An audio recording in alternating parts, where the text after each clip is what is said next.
And welcome to Hannity. In just a few moments, Laura Ingraham, she'll join us. But first, now for weeks, we've been warning you about the deep state, Obama holdover government bureaucrats who are hell-bent on destroying this president, President Trump.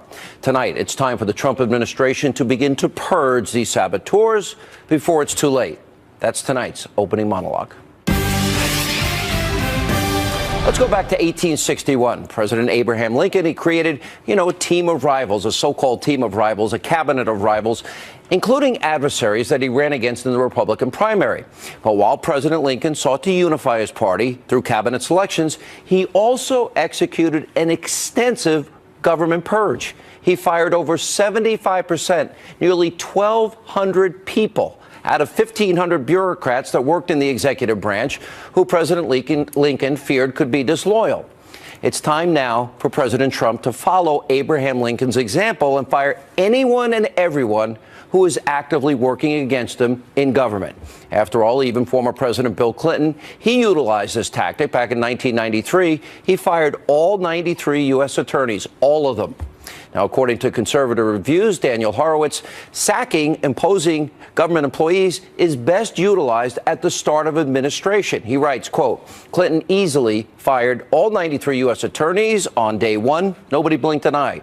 Yet when Bush's attorney general fired 8 U.S. attorneys well into his second term, well, that became a national scandal. So it's very important for President Trump to act right now and not just avoid outrage from the left. That's not what this is about, because he's got to end the leaks that are plaguing this administration. Major leaks, like the ones you see right there on your screen, started just 5 days after President Trump was sworn into office.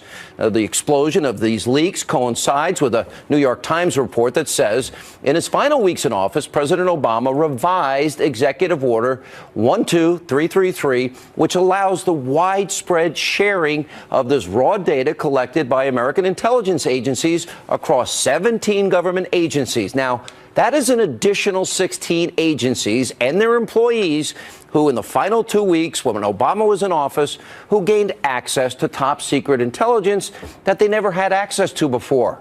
Now, we've been asking for weeks on this program, why did President Obama wait until the last minute to do this? And why didn't he apply this to himself for 8 years? Now, Congressman Duncan Hunter, he's expressing serious concern about what we see playing out. And take a look at what he said earlier today.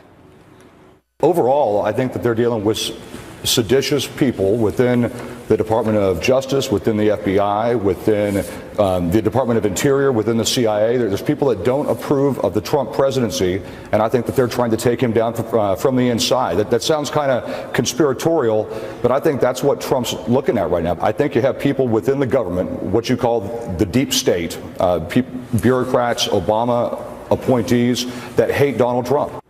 And Congressman Steve King, he tweeted the following: Donald Trump needs to purge leftists from the executive branch before disloyal, illegal, and treasonous acts sink us. Now, it's important that the president begin to hear this and act now. Now, for months, deep state antagonists, they've been working overtime to try and delegitimize Donald Trump's presidency, and we have seen how low they'll go by insinuating without any evidence that there's some sort of campaign collusion with Russia. There's no evidence. It's not true. And just days ago, WikiLeaks published some very disturbing information about the CIA. According to Julian Assange, CIA operatives are able to access televisions of American citizens, smartphones, other devices, and actually record sound, images, and even encrypted messages on your iPhone or your Android. And that's not all. WikiLeaks is also alleging that the CIA has the ability to utilize very sophisticated malware that can make it appear that cyber activity is being conducted by other nations when, in fact, they, meaning those within our government, may be responsible. Now, WikiLeaks, in their press release, specifically points out that they could be doing this in the case of this Russian narrative with no evidence. And by the way, did President Obama know about any of these sophisticated spy programs developed and used by the CIA? Now, we can't confirm that any of this is actually being practiced, but we need to start asking serious questions if we want privacy in this country. Now, back in January, you may remember, I traveled to London. I interviewed Julian Assange. He told me his source repeatedly was not the Russians. You may remember this. I've asked you before. I'll ask you again today. Did Russia give you this information or anybody associated with Russia? Our source is not a state party. So the answer for our interactions is no. And that's not all. Former British Ambassador Craig Murray, he told the Daily Mail that the 2016 Clinton campaign email hack, it actually came from within the Democratic Party, and that the hacked information was given to him in a public park at a university right here on American property. Can you believe that? All on behalf of the Democratic Party, their own whistleblower. Now, my message tonight is simple. Every holdover from the Obama administration, they need to go. And a thorough investigation of leakers needs to be conducted. And people who have committed felonies, violated the Espionage Act, like in the case of Lieutenant General Michael Flynn, they need to be prosecuted. And all of those who aren't actively working to fix the country need to be shown the door. It's hurting a lot of people. Joining us now, editor-in-chief of LifeZette, Fox News contributor, nationally syndicated radio host, Laura Ingraham is with us, and the author of The Big Agenda, David Horowitz, is back with us. Laura, I'm looking at all of this here. We've got all of these leaks happening, which all of a sudden they just started happening when Donald Trump became president. So we politicize. Some in the intelligence community are politicized. Not all. There are a lot of good people there, but some. And look at what Lincoln did. Look at what Clinton did. Is it time for the same type of actions by President Trump? I have to say, I was scratching my head, Sean, when I learned, and I know you were concerned about it as well, that were a number of Obama holdovers that remained behind after inauguration. Part of it was the slow pace of the transition after they showed Chris Christie the door and brought a new team in. They were behind in the appointments. Some of it was Democrats slow-walking the appointments, but they were behind on a lot of the appointments. So remember what happened in the NSA, where two of Ben Rhodes, obviously top aide to President Obama, two of his aides stayed behind in key positions at the National Security Agency. And they left a day apart. One was Ahmed Romana, who used to be head of Muslim Students Association back in her college days, and another was Ned Price. Both of them were donors to the Clinton campaign, it was revealed later on. So it made no sense that they were allowed to stay. That was a mistake by the Trump team. And I fear that there were other people that we're just now learning about who were political appointees, Sean, but who converted to career appointments, which is supposed to be reviewed by the personnel office, and I'm not sure it has been or hasn't been properly vetted. The Republicans should be asking answers about this on Capitol Hill. How many people converted from political appointments to career appointments to be able to stay behind at the administration? And we know at least a few of them. Gina Farrisee is one at the VA, and I believe she stayed behind, and she's still in the administration today as Deputy Chief of Staff at the VA. As shocking as the WikiLeaks reveals were, David Horowitz, one of the things that really stood out in my mind is not only the fact that they could spy on a TV that we think is off, that there's not the privacy we think we're getting, or the encryption in our iPhones or Androids that we think we're getting, but the fact that the CIA can use stolen malware and attribute cyber attacks to other nations. And I want to know what Obama knew about what the CIA was doing, and whether or not maybe, as we're told by John Solomon and his partner Sarah Carter yesterday, there is no evidence, even though there was a FISA warrant, of any Russian collusion. Could that be an internal intelligence leak or an intelligence work that we need to be suspicious of? First, Sean, I want to thank you. As you know, I've written several bestsellers. When Big Agenda made it to number 5 on the New York Times list, I said, oh, now I'm going to be reviewed in the New York Times and the Washington Post, and I'll be invited to panels on CNN and NBC. Yeah, don't hold your breath. Didn't happen, no. And that's because we're in really a civil war situation. The Democrats have adopted the slogan, resistance. That's what partisans did against the Nazis. That's not what an opposition party in a democracy does. Was Trump Tower tapped? Of course it was. The NSA collects every communication. The question is, can the raw intelligence be opened and used? And to answer that, you have to say, well, does Barack Obama or the Democratic Party, do they respect our national security laws? And the answer is obvious, no. Hillary Clinton violated the Espionage Act. She put on her private server for all of our enemies to see top classified information. There wasn't one Democrat who said, this is a bridge too far, I can't support this woman. Not one. Let me go to the John Solomon, Sarah Carter piece, and let me tie it to WikiLeaks, Laura, if I can, because they said, in fact, that FISA warrant in October, in the middle of a presidential election, where you have a sitting president, there was surveillance going on. What he knew, what he didn't know, I don't know, but that would have had to have been approved by the Attorney General at the time, Loretta Lynch. When you put their revelation that nothing about the Russia collusion is true, nothing, that there was nothing found, but the fact that the server in the Trump organization was tapped by the government and another wiretap took place, that's kind of scary. Who knew what, when, and where needs to be asked. Not that Obama didn't order it. What did he know? Right. Well, the tactics of a police state include targeting individuals, of course, for political purposes. So you don't base your investigations on real probable cause for any criminal violation, but it's based only on political disagreement.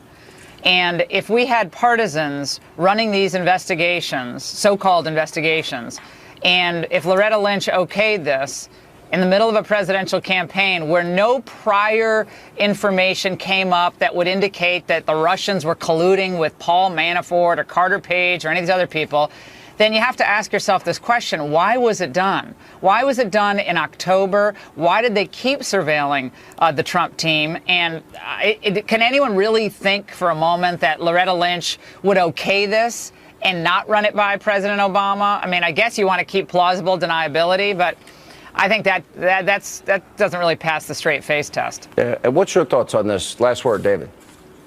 Well, we have one of the most corrupt Justice Departments for the last 8 years, collusion and all kinds of political attacks on Republicans. Who could trust Loretta Lynch? She's advocating street demonstrations by radicals who will openly want to overthrow this regime. We're in a very dangerous situation, and I can't say how totally I endorse what you've been saying editorially, that they need to fire all the Democrat appointees in these departments. 99% of the Justice Department, according to Newt Gingrich, gave money to the Democrats. We know that Democrats are untrustworthy on national security. Well, we know it through everything that happened in the last year. People also need to be prosecuted. Felonies were committed, numerous felonies, but we got to get to the bottom of it. All right, congrats on the book, Laura. Always good to see you. Thank you both. And welcome back to Hannity. So, according to an explosive report from Circa News, just weeks before the election, the FBI received a warrant to investigate a server connected to then-candidate Donald Trump's businesses, but they found no wrongdoing, no connection to Russia. And around the same time, a FISA warrant was also granted to investigate potential Russian influence in the election. The new information is raising very serious questions that President Obama and his former administration need to start answering to ensure that the American people, that there was nothing going on by an opposition party in the middle of a presidential campaign.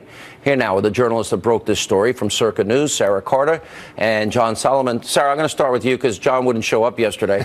But this is really important. So there were two warrants granted. One was the FISA warrant. Explain that and the other warrant, and explain that they found no evidence of any Russian collusion at all, and that's what your report says.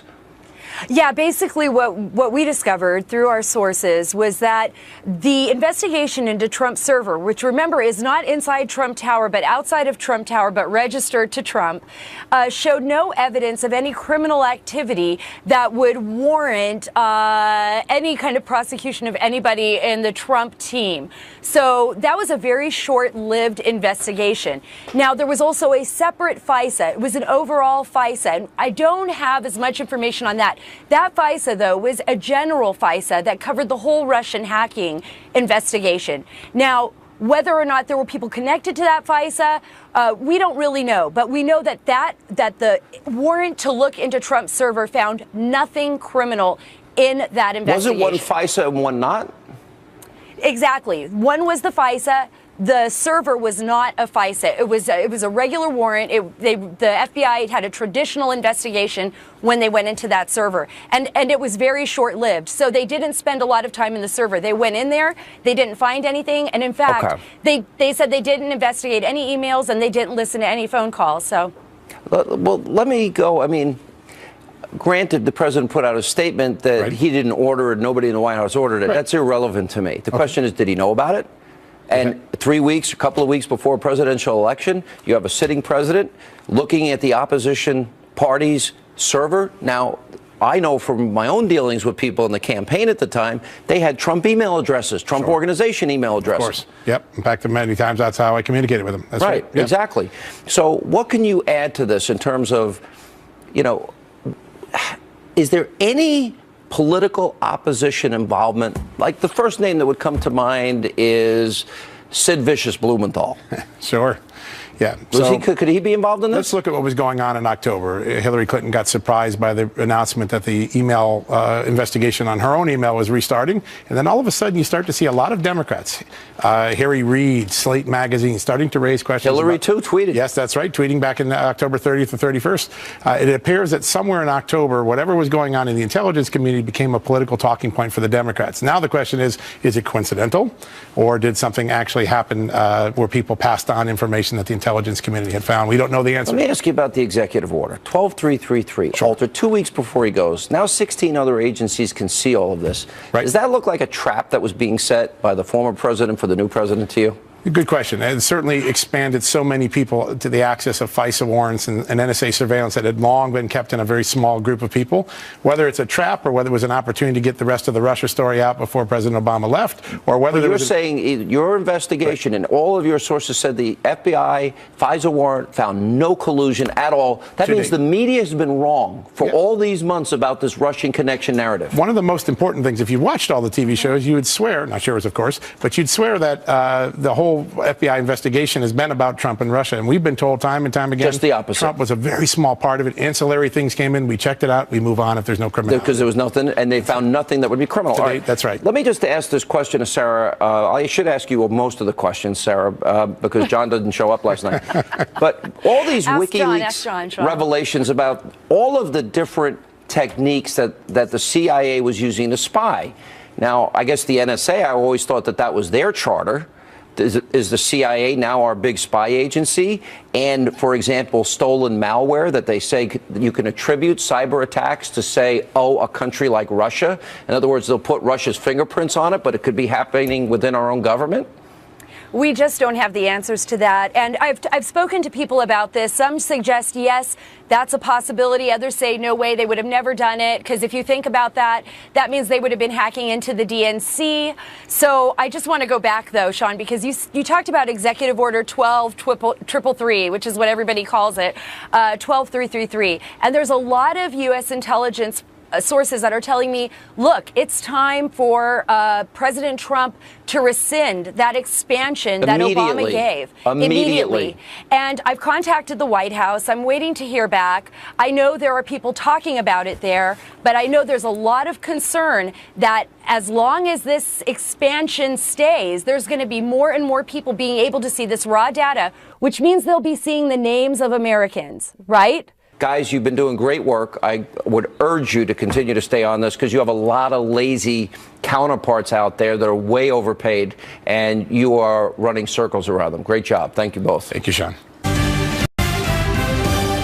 We, as Republicans, who fought the creation of this law and accurately predicted that it would not work, ran for office in 2010, in 2012, in 2014, and in 2016 on a promise that we would, if given the ability, we would repeal and replace this law.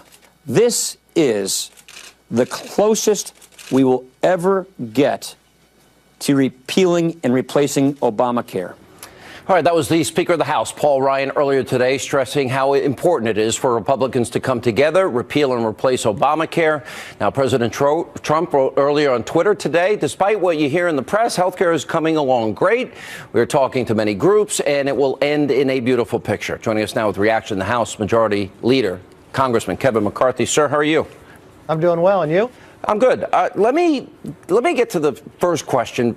It's Sure. a process question, because even before the bill actually came out, you had members of the Freedom Caucus, a lot of them, the study group, Senators Paul, Cruz, Lee, and Marco Rubio. And then afterwards, you had the Club for Growth, Americans for Prosperity, Freedom Works, Heritage Action, all against it. And I guess what surprised me about it is, why didn't you get this consensus bill or work on the bill that everyone agreed on before you released it? And now you're doing it all in the public eye, and it seems confusing, and people are asking, well, why didn't you guys work this out before? Well, we did work it out before. If you were and you listened to the Freedom Caucus at the very beginning in January, they asked us to make sure that we would not repeal without replacing at the same time. If you look at the conservative bill that we have before you, much of that element was Tom Price's bill when it was inside the House. And you had numbers of Freedom Caucus co-sponsor that. The challenge is the process of how we have to do this. Because we don't have 60 votes, and that's what puts the fear in me. It's kind of the challenge of the structure which we go about doing. We have to do 3 different phases. One, in reconciliation, repeal and replace, but because of the Senate rules, we can't do everything we want. Those things administratively that the power gives to Tom Price. And then those bills that take 60 votes, we'll move those along at the same time and right afterwards. At the end, we end up at the exact same place. This is the most conservative bill.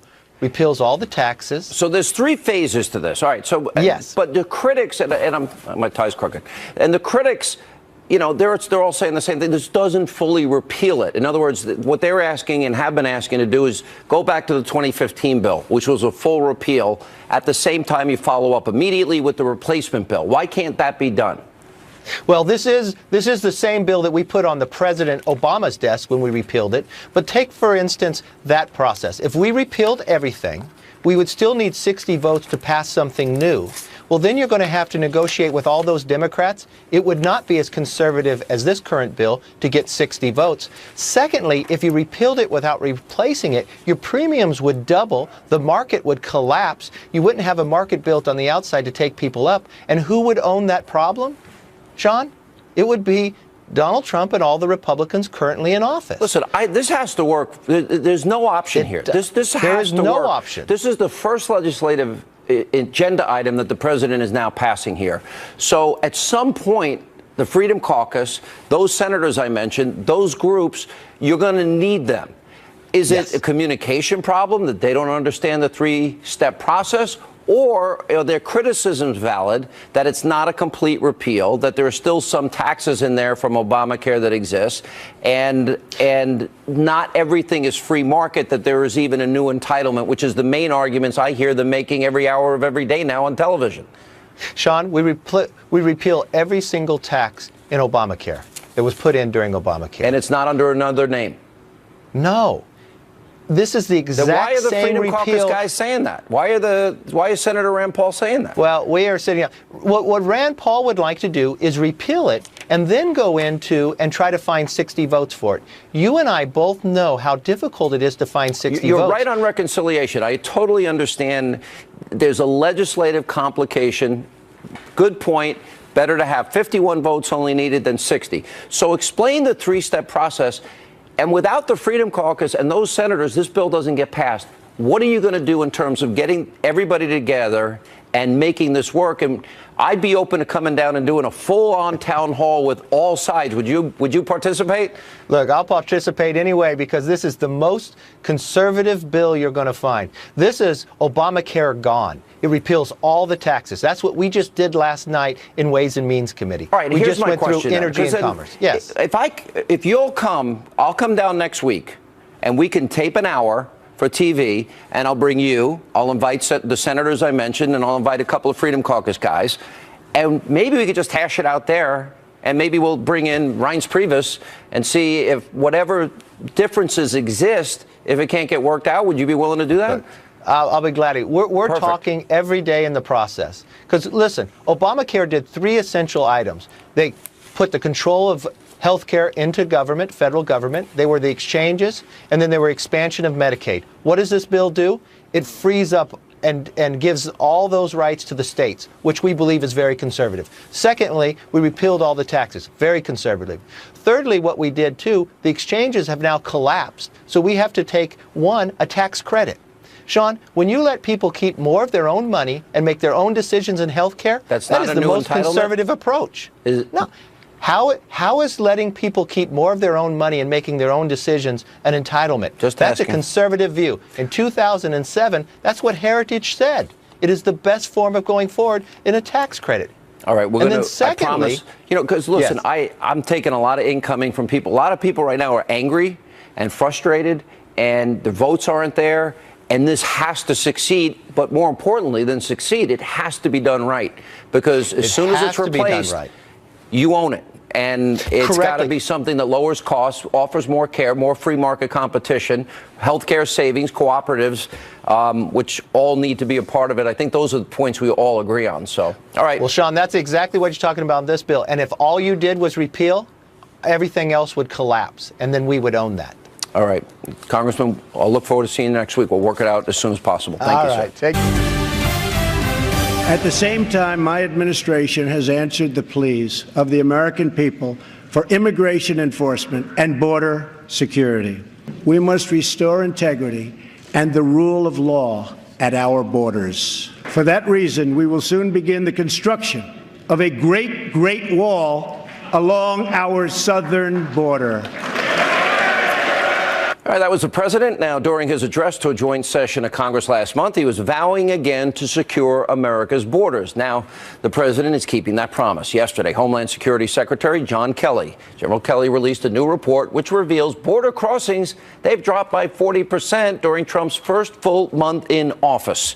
The report notes that this decline is significant because, quote, Border Patrol historically sees a 10 to 20% increase in apprehensions of illegal immigrants from January to February.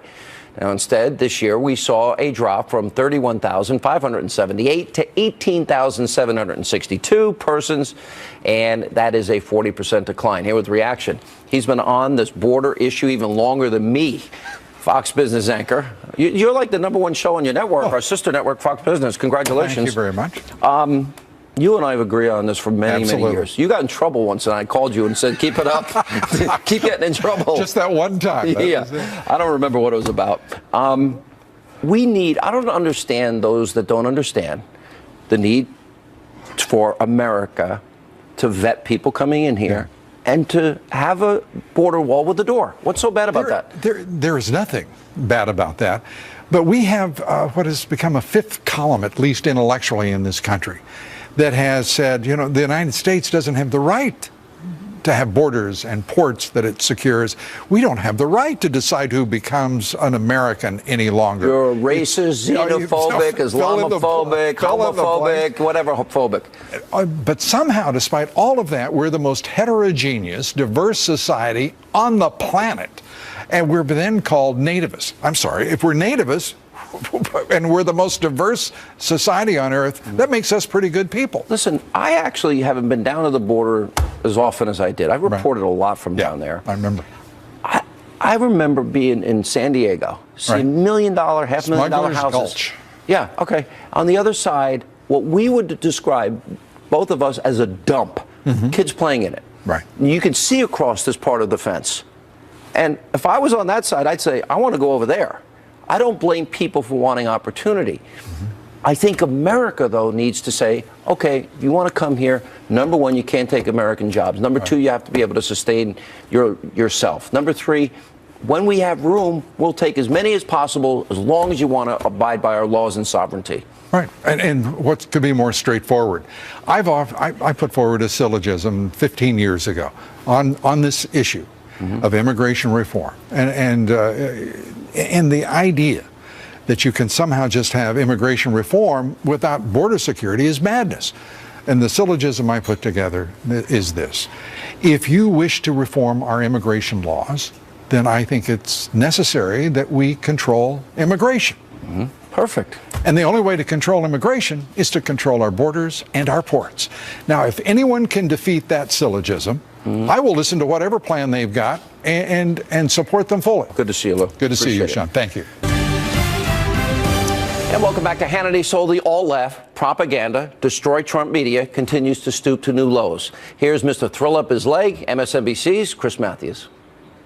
This isn't like covering politics anymore. It's more like doing guard duty in a jungle. There are strange noises in the night these days, but dawn brings the real danger when the large animals come out to feed. Donald Trump likes to get up early and roar. Since getting up Saturday morning, he's roared about President Obama wiretapping him during the campaign. Well, Trump is president of the United States. I have a hard time actually calling him President Trump right now because when he gets up at dawn and starts tweeting, that doesn't seem like an official statement from a president.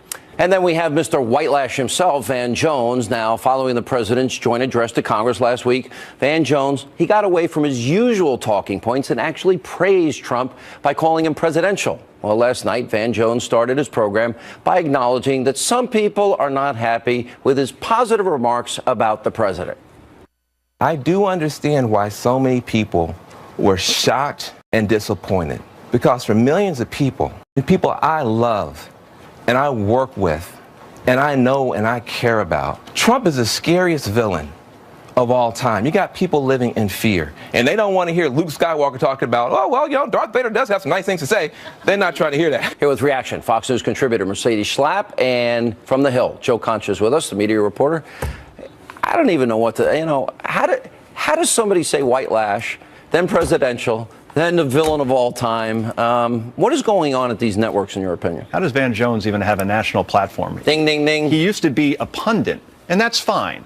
But now he is actually a host of specials in prime time on CNN. Let's remember who Van Jones was in the Obama administration, was only there for a couple months and had to resign because he called Republicans a-holes, and it was discovered that he signed a 9/11 truther petition. He said he did mistakenly.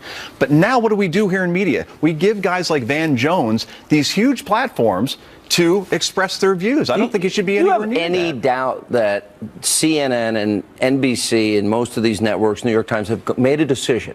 They're going all in. And if it means telling lies about Russia, you heard John Solomon earlier tonight on this program, Sarah Carter earlier in this program.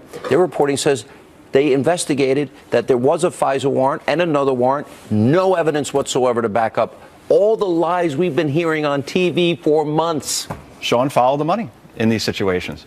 And the New York Times and the Washington Post and MSNBC and CNN, their numbers are better because they positioned themselves as opposition, just like Steve Bannon said. So they're not news networks. Opposition. They're networks that are engaging in what they think their audience wants them to hear. They're supplying red meat. Now, here's the thing. Positive news about Donald Trump has been completely and totally suppressed through the bias of omission. All right? Media tenor.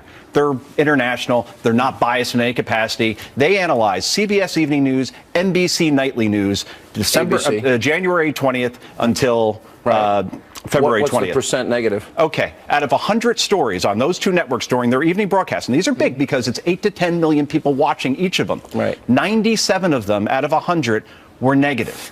So even last night, the ADP numbers, right, who showed that hiring is at a 6-year high, 300,000 jobs. It was not reported, and that is a prime example. That's a great example. Mercedes? Well, I mean, Sean, the mainstream media, the liberal media, they've transformed into the Democratic Party 2.0. I mean, let's be real. Here you have the fact that their focus is so primarily on negative coverage on Trump.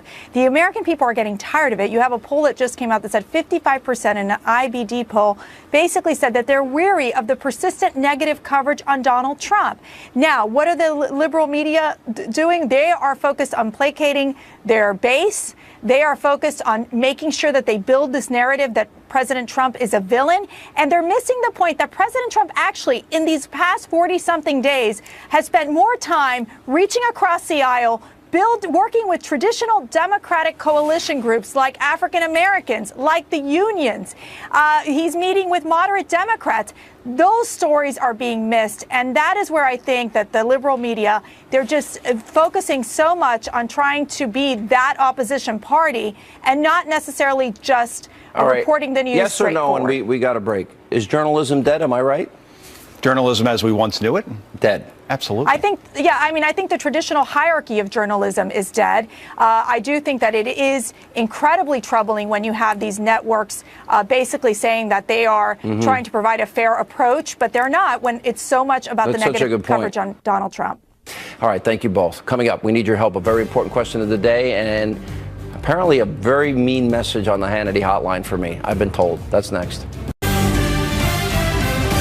All right, welcome back to Hannity. Time for our question of the day. Should President Trump follow my suggestion, clean house and fire every Obama deep state holdover? Yes. Well, we want your opinion. Facebook.com/Sean Hannity, @Sean Hannity on Twitter. All right, hit me with your best shot. Some people are mean. They make fun of my hair, my tie, and say I'm fat. I don't care. Hannity hotline, you can say anything. Here's tonight's reaction. Sean, you worked overtime helping the president get elected. Now it's time for you to work overtime and lose a few pounds in the gym. Hannity, 10 p.m. has new meaning to me. With concise, conservative views, and Newt and Gorka too. I dig that wacky Hannity, don't you? Well, Hannity, it's a fine mess Obama's gotten us into.